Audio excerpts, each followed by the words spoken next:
The Dakota Building in New York City is an icon. Its Gothic arches and gabled roofs, a symbol of Gilded Age opulence. But beneath its beauty lies a darkness that has spawned legends of hauntings and horror. Tonight, I'm diving into a terrifying true story from 2017 about a resident who uncovered the Dakota's sinister secrets. I first heard about the Dakota's haunted reputation while researching infamous buildings, its name popping up in whispers about ghostly apparitions and unexplained tragedies. A blog post by a former tenant, posted anonymously, detailed a chilling experience that went beyond rumours. I dug deeper, scouring newspaper archives, tenant interviews, and historical records, finding a pattern of eerie events tied to the Dakota since its opening in 1884. This wasn't just folklore, it was a real nightmare, rooted in a place that has housed luminaries like John Lennon, whose 1980 murder outside its gates cemented its dark fame. The Upper West Side's Dakota, with its imposing facade, hides a legacy of sorrow and something far more sinister. Let's go back to 2017, when 29-year-old Emma Larson, a graphic designer, moved into a one-bedroom apartment on the Dakota's 7th floor. Emma was thrilled, her artist's eye captivated by the building's carved woodwork, high ceilings, and views of Central Park. The rent was steep, but a sublet deal made it possible, and she ignored the superintendent's odd warning to respect the building's quirks. Her neighbours, a mix of old money eccentrics and quiet professionals, kept to themselves, their faces tight when she mentioned the Dakota's history. Lennon's death, tales of crying children in empty halls, or sightings of a man in a top hat who vanished into walls. Emma, a skeptic, laughed it off, eager to settle in. Her apartment cosy with plants and sketches. The first signs were subtle. At night, Emma heard whispers. Soft and garbled, like a radio tuned between stations, coming from her radiator.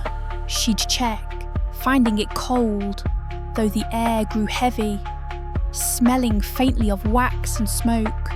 Her dreams turned vivid, showing a girl in a Victorian dress, her eyes hollow, standing in the apartment's corner, pointing at the floor.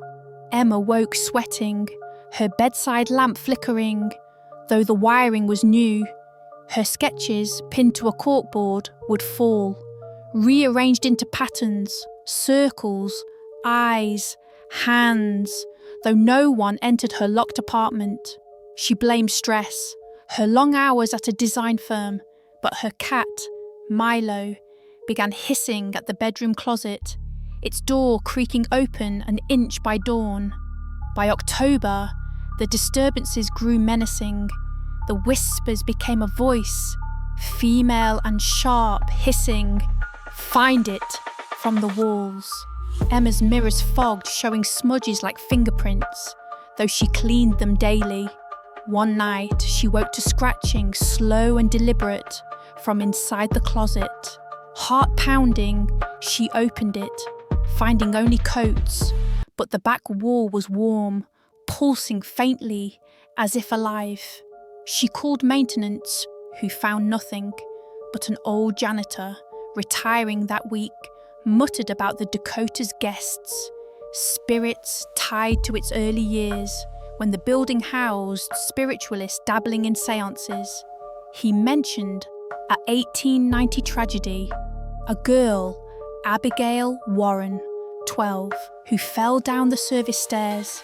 Her death ruled an accident, though her family claimed she was pushed by something unseen. Emma researched Abigail, finding a faded photo in a library archive. A pale girl with dark hair, her expression haunted, standing in what looked like the Dakota's courtyard. The historian's notes hinted at more.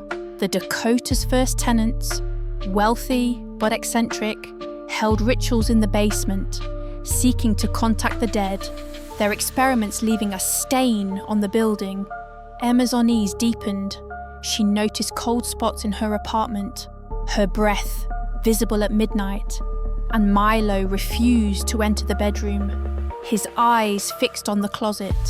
Her phone captured odd photos, blurry shapes in the hallway, a girl's silhouette in her window, though she lived 7 floors up. She showed a neighbour, Mrs. Klein, a reclusive widow who paled, saying, "Leave it alone. She doesn't like being seen." The horror escalated. Emma's sketches began bleeding, red ink pooling, though she used only pencils. The closet door slammed shut, locking her inside for hours, the scratching now a growl, the voice hissing, "Mine." She'd wake to find her furniture moved, chairs stacked, her bed frame scratched with the word Abigail. Milo vanished, his collar found in the closet, twisted, smeared with ash. Emma, frantic, contacted a paranormal investigator, Daniel Voss, who brought an EMF meter and a recorder. In her apartment, the meter spiked, the air crackling, and his recorder caught a scream, high and anguished, saying, "Free me." Voss traced the energy to the closet's back wall, where he found a loose panel, revealing a hidden compartment. Inside was a child's locket, engraved with AW, its chain crusted with something dark, like blood. Voss urged Emma to leave, calling the locket an anchor for Abigail's spirit, possibly bound by the Dakota's rituals. That night, alone, Emma tried to destroy the locket, smashing it with a hammer.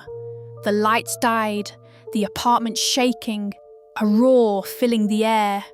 Not human, but ancient. Like stone grinding. The closet door burst open. A figure emerging. Abigail, her dress tattered, her face half gone, her eyes burning white, her hands clawing. Emma screamed, running for the door, but the floor tilted, the walls bleeding ash, the voice shrieking, "You broke it!"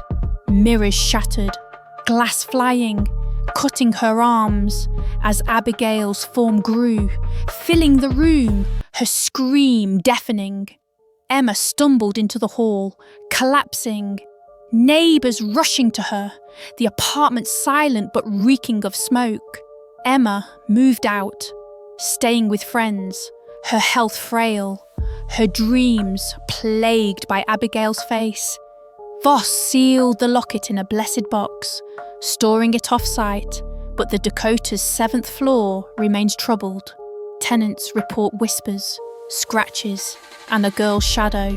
Police dismissed Emma's story as stress, but a maintenance log noted unexplained damage in her apartment, its walls scarred. The Dakota's history holds clues: Abigail's death, the spiritualist's rites, and other tragedies, like Lennon's murder, tied to its cursed ground. I've read Emma's blog, seen Voss's recordings, their EVP chilling. I walked past the Dakota, its arches looming, the air heavy, a neighbour swearing she saw a girl's face in a window, her eyes white. Was Abigail a trapped soul, or a vessel for something darker, awakened by the building's past? This is Explore the Dakota Building, New York's scary legend, a warning that some homes hold more than history, and now, where the horror bites. Last year, a new tenant on the 7th floor found a child's shoe, old and scorched, under her floorboards, its laces tied around a mirror shard. That night, the Dakota's lights flickered, a scream echoing through its halls. Waking residents who saw shadows dancing in their windows, all shaped like a girl.